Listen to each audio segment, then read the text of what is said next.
ফেরাউন সবসময় যে এভাবে যে কোনো মানুষকে সাধারণ জনগণকে শাস্তি দিয়েছে তা কিন্তু নয়।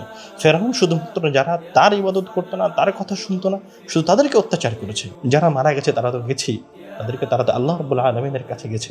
কিন্তু যারা এইভাবে অসুস্থ অবস্থায় জীবিত আছে এবং এই কষ্টের মধ্যে পার হচ্ছে, তাদের দায়ভার কে নিবে? এত অত্যাচার, এত জুলুম, এত নির্যাতন, এত কিছুর পরেও প্রকাশ্যে এই পৃথিবীতে যে যুগকে আমরা আধুনিক যুগ বলছি, যে যুগকে আমরা বলছি যেটা নাকি সবচেয়ে ভালো যুগ, এখানে নাকি মানুষ সবচেয়ে নিরাপদ, অথচ পৃথিবীর ইতিহাসে আমার মনে হয় না যে এরকম নির্মম হামলা, এরকম নির্মম অত্যাচার এই পৃথিবীতে কখনো ঘটেছে যেভাবে বর্তমান পৃথিবীতে বর্তমান সময়ে ঘটছে।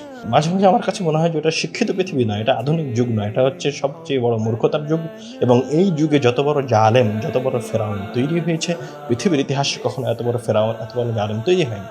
ফেরাউন সবসময় যে এভাবে যে কোনো মানুষকে সাধারণ জনগণকে শাস্তি দিয়েছে তা কিন্তু নয়।